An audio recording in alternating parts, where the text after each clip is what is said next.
છેલ્લા 8 દિવસથી લગાતાર ઓરેન્જ એલર્ટમાં આવતા અંકલેશ્વરની હવા અશુદ્ધ હોવા સાથે આરોગ્ય માટે ખતરારૂપ બની છે. ત્યારે ઉદ્યોગોના બચાવમાં હવે સરકાર આવી હોય તેમ અંકલેશ્વર મુલાકાતે આવેલા રાજ્યના રાજ્યકક્ષાના વન પર્યાવરણ મંત્રી પ્રવીણ માળીએ કહ્યું કે પ્રદૂષણ માટે માત્ર ઉદ્યોગ જવાબદાર નથી, પણ વાયુ પ્રદૂષણ માટે ઉદ્યોગો નહીં, રોડ, રસ્તા અને કન્સ્ટ્રક્શન જવાબદાર હોવાનો સૂર વ્યક્ત કર્યો હતો. આ વચ્ચે મંત્રીના આગમન સાથે એક્યુઆઈમાં શેર માર્કેટ જેવો કડાકો થયો હતો. ગતરોજ એક્યુઆઈ 273 પરથી સીધા 115 સુધી નીચે આવી ગયો હતો, જે જોતા રાતોરાત આવેલા સુધારા પાછળ સવાલ ઊભા થઈ રહ્યા છે. રાજ્ય કક્ષાના વન અને પર્યાવરણ મંત્રી પ્રવીણ માળીએ એશિયાની સૌથી મોટી ઔદ્યોગિક વસાહત અંકલેશ્વરની મુલાકાત લીધી હતી. તેમણે અધિકારીઓ અને ઉદ્યોગ અગ્રણીઓ સાથે બેઠક યોજી હતી. આ મુલાકાત દરમિયાન તેમણે જણાવ્યું કે પ્રદૂષણ માટે માત્ર ઉદ્યોગો જ જવાબદાર નથી. મંત્રીએ અંકલેશ્વર સ્થિત ગુજરાત પ્રદૂષણ નિયંત્રણ બોર્ડની કચેરી ખાતે બેઠક યોજી હતી, જેમાં જિલ્લા ભાજપ પ્રમુખ પ્રકાશ મોદી, અંકલેશ્વર ઉદ્યોગ મંડળના પ્રમુખ વિમલ જેઠવા, જીપીસીબીના પ્રાદેશિક અધિકારી ડોક્ટર જિજ્ઞાસા ઓઝા સહિતના અધિકારીઓ અને ઉદ્યોગપતિઓ ઉપસ્થિત રહ્યા હતા. બેઠકમાં ઉદ્યોગોના વિવિધ પ્રશ્નો અને પર્યાવરણના મુદ્દાઓ પર વિગતવાર ચર્ચા થઈ હતી. ઉદ્યોગોમાં પર્યાવરણ સંલગ્ન પાલન સુધારવા અને નવા પગલાં અમલમાં મૂકવા અંગે પણ વિચારણા કરવામાં આવી હતી. સતત વધી રહેલા એક્યુઆઈ અંગે પૂછવામાં આવતા તેમણે કહ્યું કે માત્ર જીઆઈડીસી એક્યુઆઈ વધારા માટે જવાબદાર ગણવાનું યોગ્ય નથી. તેમણે ઉમેર્યું કે રોડ, ટ્રાફિક અને પરિવહનમાંથી થતું પ્રદૂષણ પણ એક્યુઆઈમાં ગણાય છે.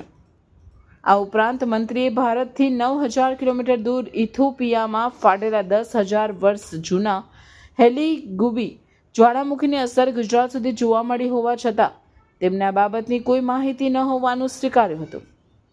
મંત્રીના ઉદ્યોગો પ્રત્યેના વલણ જોવા મળતા પર્યાવરણ પ્રેમીઓ અને આરોગ્યલક્ષી જનતામાં અસંતોષ જોવા મળ્યો છે.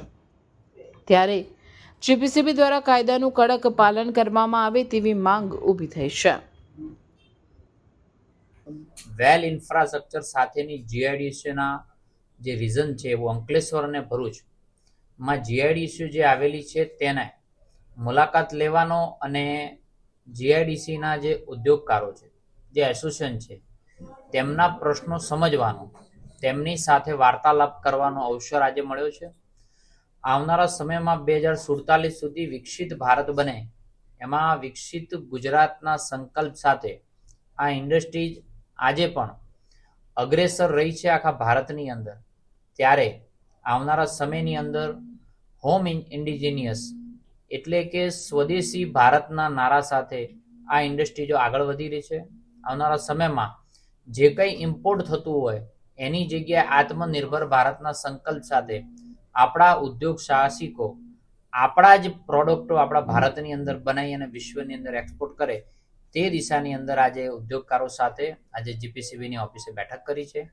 નાની મોટી કોઈ એમના પ્રશ્નો છે એ પણ સમજવાનો પ્રયાસ કર્યો છે અને આવનારા સમયની અંદર જીડીપીમાં જે કોન્ટ્રીબ્યુશન થઈ રહ્યું છે એમાં વિસ્તારનો સારો એવો ભાગ આ અંકલેશ્વર અને ભરૂચનો રહે એવી વાર્તાલાપ આ જીઆઈડીસીના લોકો સાથે કર્યો છે. સર, સીઈપીટી જેવી કોમન ફેસિલિટી છે એની પરવાનગી લેવા માટે આટલો બધી મતલબ એકદમ અભિગમ સરકારનો કેમ?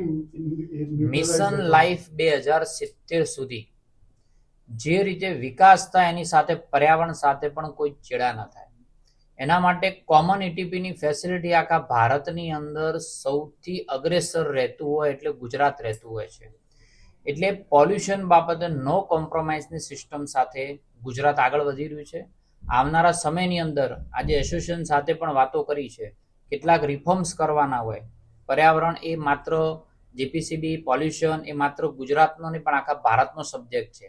ત્યારે એના સાથેના પણ કોઈ લાઇઝિન કરીને સંવાદો કરીને પ્રક્રિયાઓ ઇઝી કેવી રીતે બને, અત્યાર સુધી ઘણી બધી ઇઝી બની ગઈ છે.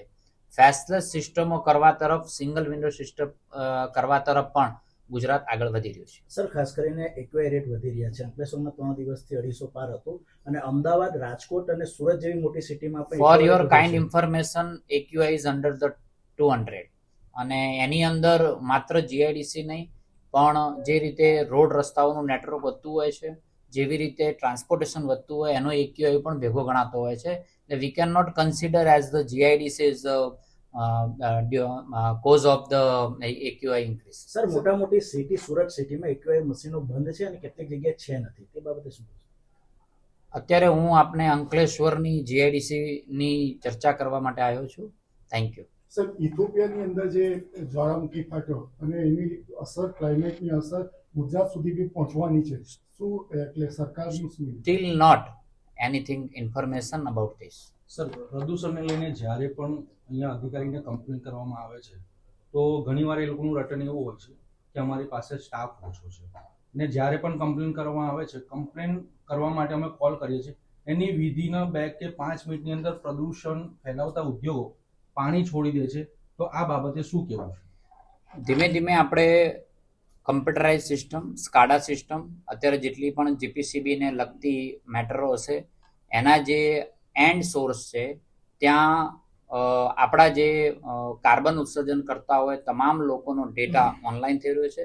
100% તરફ જઈશું તો આ જે નાની મોટી સમસ્યાઓ આપણા જોડે આવતી હશે એ પણ કદાચ નહીં આવે. સર,